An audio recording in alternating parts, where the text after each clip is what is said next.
A new structure for incoming freshmen. We take a look at a plan that's being proposed by teachers and administration. And hamburgers on the chopping block? Why hamburgers may not be around the cafeteria for much longer. And a counselor is being credited for rescuing a dog. Who it was and how it all happened on this week's TigerCast, December 17, 2012.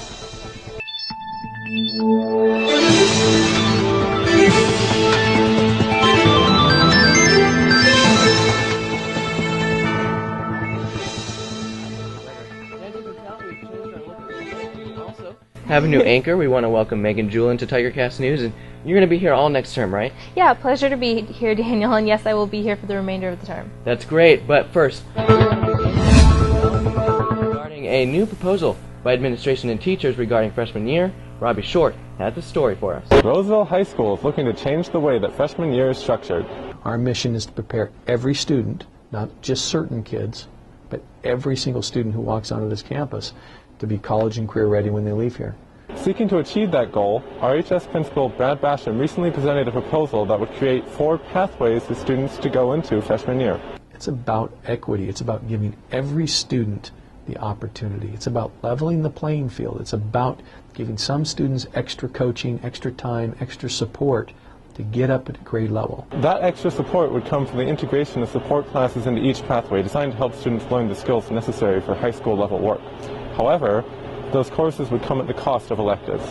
Backing off on electives, to my thinking, in my understanding of education, and I've been in education for 30 years, that doesn't motivate young people to come into a school if you back off on those programs. All students, with the exception of those in the Strategic Interventions pathway, would retain at least one elective. And elective teacher Ron Volk thinks that the good of the students is more important. Yeah, would I be disappointed if I couldn't have a computer class or something this next term? Yeah, I'd be disappointed, but it's all for the help of the students, and I'm for that, whatever it takes to get them better. The current proposal is just a draft, but the administration would like to have something in place for next year's incoming freshmen.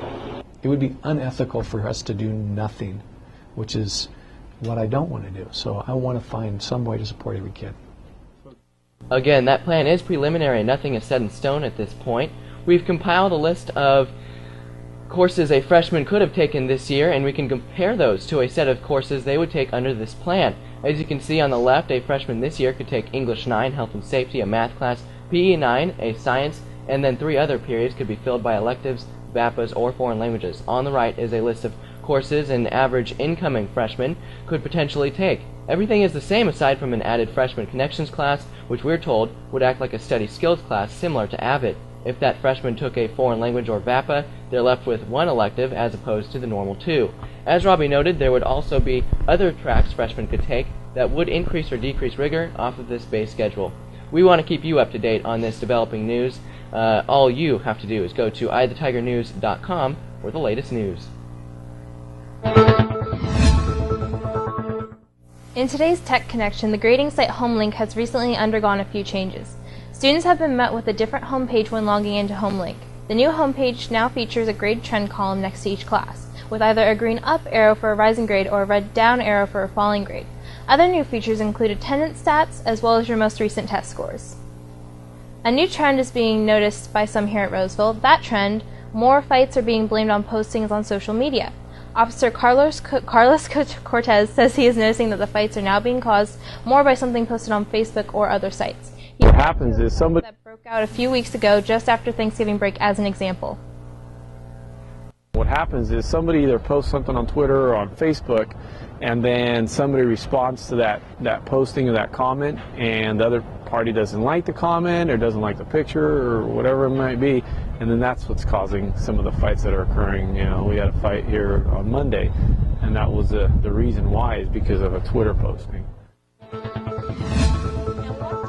Check right now, a local photographer and Roseville Club volleyball coach was arrested on Thursday on suspicion of filming an underage girl changing in a bathroom before a photo shoot.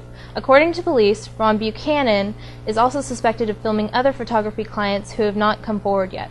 We spoke with sophomore Valerie Rogers, who was on the club volleyball team that he coached, and she says she was shocked when she heard the news. Well, if you knew him, even if you just met him, you would never expect this from him. like, he just one of kind of those people where it's just like, he's like super nice, like everyone loves him. Feeling stressed about finals, student government is hosting its second ever cram night tomorrow. The studying event will be held in the cafeteria from 7 to 8:30 tomorrow night. Raffle prizes and food will also be available. Cram night will provide tutors that could help them. Like, people can work by themselves the night before finals. They can work on their own and use the techniques taught to them by tutors at cram night. Ever get a hamburger from the cafeteria? That cafeteria staple came under scrutiny by the district as it considered nutritional guidelines.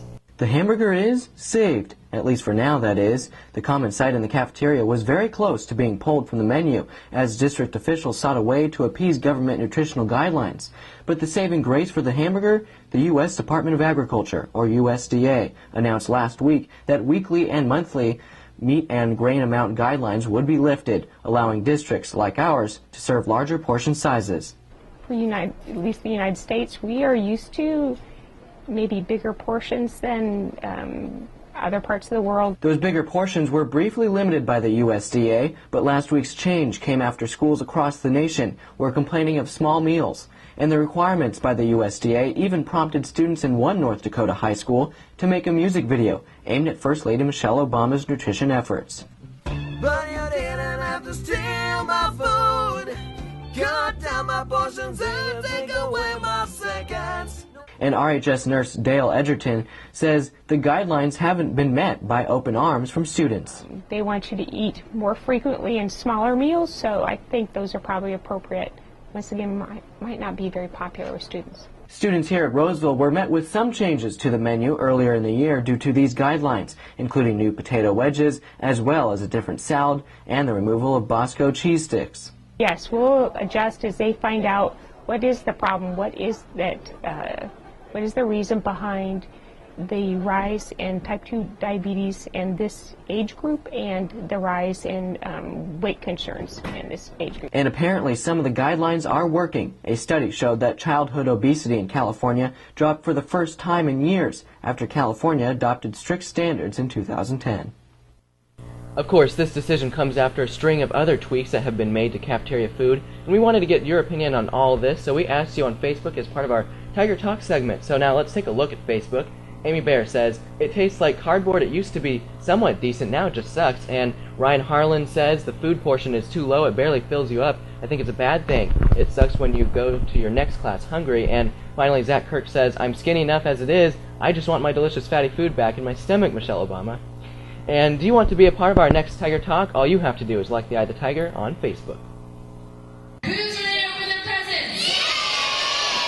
Okay, ready? On the count of 3. 1, 2, 3. Kids excitedly unwrapped their presents here at Roseville last Thursday. This, of course, was the result of the annual Toys for Tots drive student government puts on. Student government's Lauren Stafford spoke with us about her favorite moment of the Toys for Tots event. Honestly, that's probably the best part of the whole event is we wait till the very last minute and it's all 150 kids in the cafeteria and all at once, just 150 presents, like wrapping paper just flying everywhere. It's awesome. And they turned him from this into that. That is Counselor Jason Bradley showing the before and after of a dog he's credited with rescuing. The dog, which Bradley calls Sparky, was found running throughout the administration building. Saw it running by my door, loose. I thought it was a cat at first. And I went over and got him. Because I love dogs, I didn't want him to go straight to the pound. I thought maybe I can find a home for this, this little guy. Sparky was, in fact, saved. We're told he was adopted from the SPCA just a day after Bradley dropped him off. And that wraps up our TigerCast today. And we want to remind you to like our page on Facebook, and you can always find the latest news and sports online at iTheTigerNews.com. Thank you for joining us. We'll see you next time.